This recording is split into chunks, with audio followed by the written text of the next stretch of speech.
Hi and welcome to Wei Chen, the Tea Culture Club. And today I'm accompanied by Wei Chen. I myself am, by the way, Dima. Nice to have you here. And Wei Chen is one of our recent incredible tea guides that have joined us in our mission to give tea culture to the Netherlands and Europe, right? Is that the way you could call it? True. Yeah. And today I just really wanted to talk with Wei Chen about actually tea and tea culture, as you have a completely unique perspective on it, right? So, could you tell a bit more about yourself? I'm Wei Chen, as already introduced, and thanks for having me here. And I'm born and raised in China, and I finished my kindergarten in Syria, Damascus. Syria, right? Yeah, Syria. And finished my high school in Finland, and now I'm in Netherlands finishing my bachelor. And also in Moche to hopefully can help to bring the tea culture to more all over the world.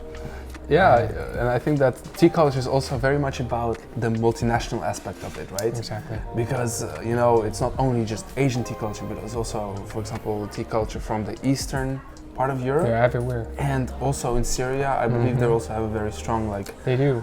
Spices with a very strong red tea.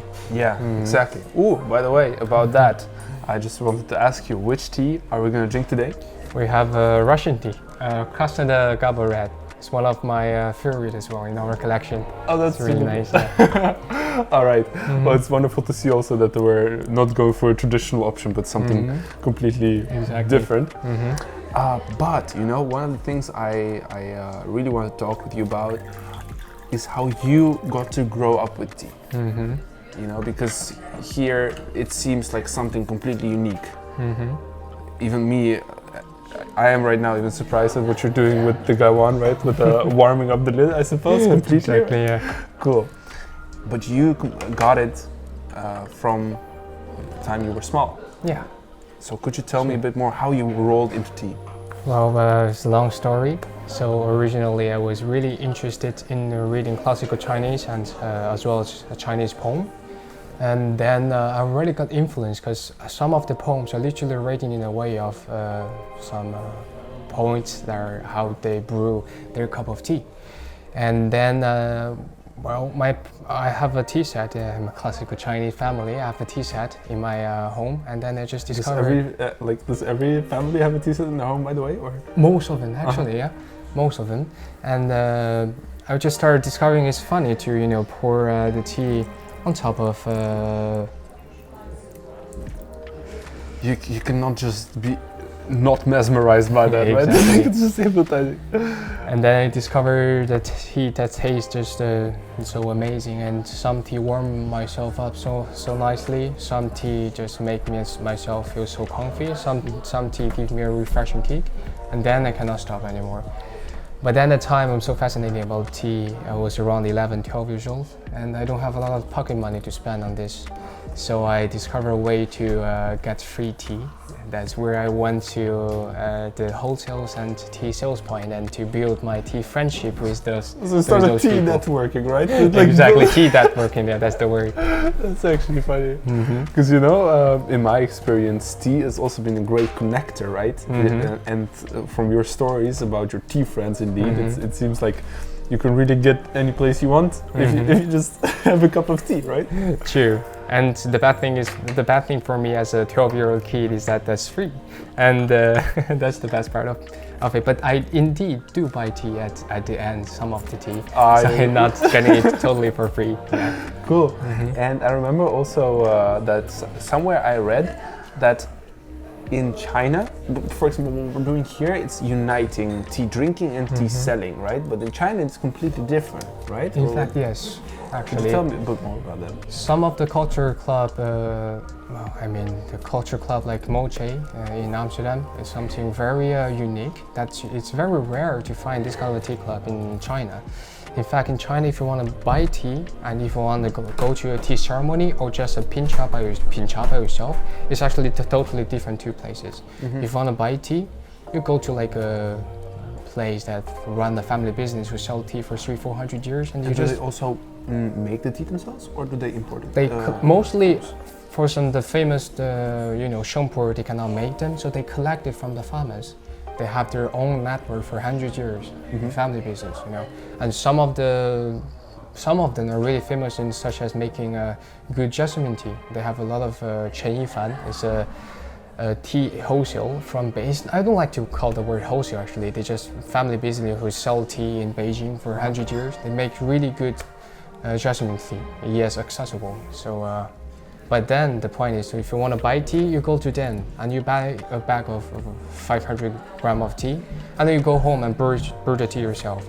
But then if you want to have a cup of tea and to sit down to enjoy, to brew yourself, then you go to those tea clubs, those tea houses that provide you, of course, something similar like this, and then a fantastic tea. But in those places, you don't usually buy tea there. So that's not really a place. You go there and then you drink tea and then you buy tea. So they're kind of separated. That's what I discovered in China. Okay, and can you also really buy tea and bring it to such tea houses, or do they have their own tea and they give you the whole experience, so to say? They have their own tea and give you the whole experience. Okay, yeah, I got that you. way. And they also have tea guide as well. Yeah. And you mentioned that you buy like bags of 500 grams, so Exactly. So you don't buy like little bags like people do here, or what? Yeah, that's also something quite Chinese, I would say. It's most of them is the minimum purchase is 500 grams, not like our tea club. We literally sell from 10 grams small samples. Yeah, so that's also why I have to go to them and go to the wholesales that make myself look. I'm gonna buy some tea and to just get a free to get a cup to taste, because I just can't buy so many tea inside my on my shelf. But probably this is because in China it's such a like wide-known product that they don't really have to let you taste it beforehand. They're like, yo, just buy it or just leave, right? Indeed, yeah. Okay, I got you. So when people want to buy tea, they're already familiar with the tea taste, the taste of the tea. They already know how to brew the tea. They already know what's the correct temperature and what water they're supposed to use. So they just go to the place, they buy tea. And when people want to have a ceremony, they usually do them themselves. And some of the people who, it's really rare to find somebody who is not familiar about tea in China actually. So that's why I call the tea culture. It's something built deep inside the family. You don't need to know, okay, this is green tea, where it's grown, what health benefit, but it's just deep inside the culture. And you hear from your grandma for a couple of times, you already know it, you're already influenced. You don't go to tea school, you don't learn it, it just built inside and passed down from generation to generation. Yeah, exactly. Got you, wow. And that also probably means that there are no coffee people in China, or is it, or like exclusively coffee people? It's well, I'm also a coffee people. I enjoy espresso with ice cold water. Yeah. I also like the strong flavor from coffee and the aroma from the fat layer of the coffee. But coffee is getting more popular in China, so there are a lot of coffee shops as well. Yeah. I got you. That's cool. But here in the Netherlands, for example, you can encounter people that are like, yeah, I don't drink tea at all, just only coffee for me, or something like that. Sure. Is that also there in China, or not really? Do you think? There are. Yeah. Oh, okay, so it's not like a magical land where everybody drinks it. Okay, so it's just normal people. I got you. And also, I discovered it's quite hard to let Dutch people to accept something. Because when I was trying to explain what's the methodology behind the tea culture, they just like, oh, that's just brewing a cup of tea. That just look yellow, look red. There's no culture behind. But I really wanted to, I'm still trying. During the tea culture, I'm also just a small student of it. But I really want to promote and to share my experience of why the tea culture is really connected to my culture. And it's really, tea culture is called the Cha Dao in Chinese. Cha is basically tea, and Dao is basically Taoism. It's the way of the way of tea. The way basically. of tea. Yeah, exactly. It's very deep. I don't even know how to start it, to be honest. That's interesting that you say that, because when we introduce people to, generally in my experience, to the way of tea, it's very interesting for them to see it as that, because you can grow so much, Some people just start off, like I did actually, with a little button, like the teapot with a little button, which you probably also know if you've been inside of our club a couple of times. you pour in some water, you get in some tea, and you press on the button and it splashes down. That's how I started, because it's just like a game, you know. When you talked about, you know, just pouring it and having fun, that's exactly the thing I felt when I pressed that button, you know. True. And I think that there's so many stages where people can cling on to, you know. Students like the tea for example, its effects. Like I incredibly love it for the GABA tea that we're also drinking right now, for its focusing effect. The ceremony itself is just so incredibly aesthetic as well. So that's one point in the cha dao. But then further, if you go further, you'll also find the link with philosophy. With philosophy, right? Deep link with philosophy. There also, a fun fact is that why we kept the tradition that we use such a small cups. Besides the methodology of using small cup is concentrate out the aroma that we already know, that you dip your nose inside the cup when you're drinking it, but also that's actually a spirit of force that you put a little bit inside the cup, and then if your spirit of heart is high, then you can just literally enjoy the happiness from a small cup more than just have a big mug and drink the tea from. That's actually one of the methodology of Taoism. It's also in the Western culture, you would just call it mindful, right? Basically, it's really hard to try to how to really explain it without that. I really don't want to like. It's also start preaching. Yeah, also what we're trying to say is our experience of tea, not anything educational. It's not like anything like reading Wikipedia as well. So that's what I'm all saying is my discovery of tea, my journey of tea as well. And for many people, that journey is also personal, you know. So, and that's the beauty. And that's what, for me, tea mostly is about, you know. You have all these points like the taste, the aroma, the visual experience, even the auditory experience, but in the end it is all about connection. So connecting with each other, telling each other stories, and culture also links very well into that, right? Indeed. So exactly what you're talking about, that there's so much points in tea resonates with what tea for me is about, you know?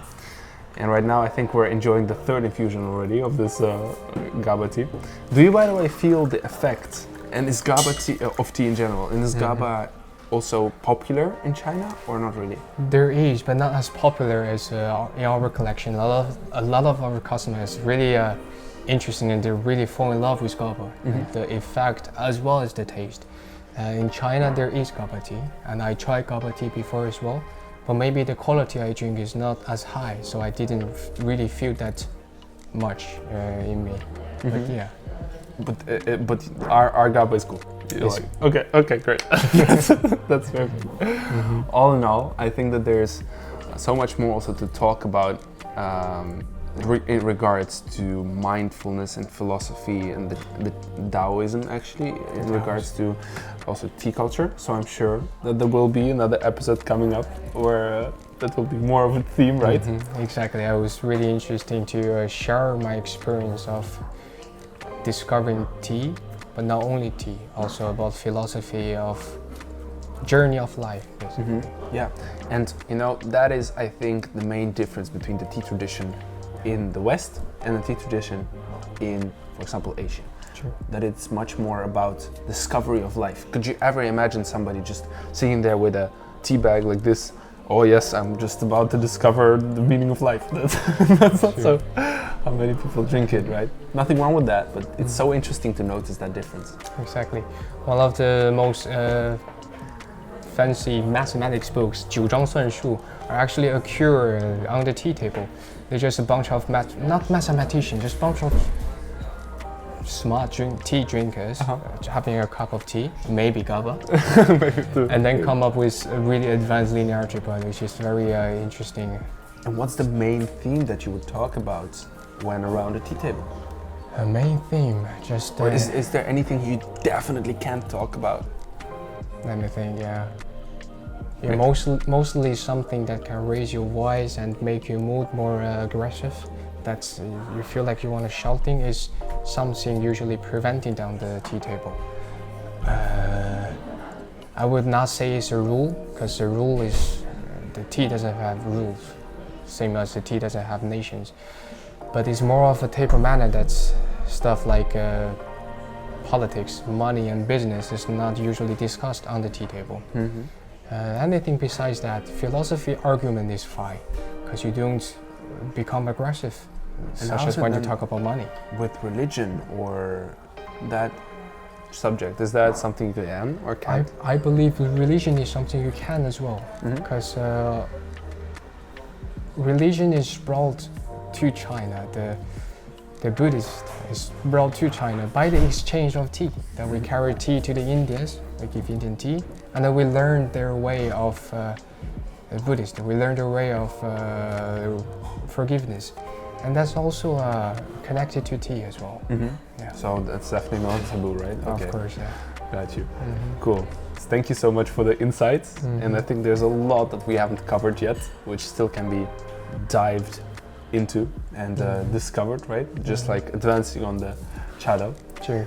So I would like to thank you for this episode, Wei Chen, and thank you for the tea as well, or as you would do as well. Actually 3 times. Oh, would want to disrespect you. Yeah. And as a last thing, could you tell the story behind this, or the 3 times? I actually have a story behind this. It's it's also from a poem I read. It's a very old poem, but I think what it was read about for a very long time ago. It's something about the kings. The king was traveling across China. Of course, you have to hide secretly. Like he cannot show that I'm the king. I'm just traveling here, but probably somebody want him to die or something. So, but at the place, there's a tea room, and the king would like to have a cup of tea, of course. And they are performing the Kung Fu Cha method of brewing tea, which is a super long teapot, and to pour inside the teacup. And then it's just such an amazing way of brewing tea that the king was shocked. And the king just are very curious as well. The king just wanted to bring the teapot and to brew himself a cup of tea. And then all the servers for the kings they're so frightened. They thought that the king are gonna brew them a cup of tea, which is very forbidden at that time, at the moment. And they all it was wanted, very hierarchical. exactly. Right? They all wanted to do the koto, which is you knock your head on the floor to the king to represent, please don't do this to me. Please, I'm not, I'm not supposed to receive a cup of tea from the king. But then at the same time, they know that they cannot expose that what's the identity of this person, which is the empire of the kingdom at that moment. So they all the people came up with using the finger to knock on the tables 3 times as a representation of thank you. That's where it come from. Wow. That's also one of the story in the in the every family are talking about. It might be a rumor, but that's one of the story that where this is thank you come from. One of the beautiful myths and legends. That's, exactly. Super cool. Well, thank you for this incredible ending story as well, Wei Chen. My pleasure. It was very nice to have you making tea for us. Sure. And thank you for watching. I hope you like this. If you did, you can subscribe down. You will probably find the red button. And if you also want to check out our space, you're super welcome to. You'll find me, Wei Chen, and incredible other tea masters here actually every day at the Rozengracht in Amsterdam. And we're also, of course, online on Instagram and on our site.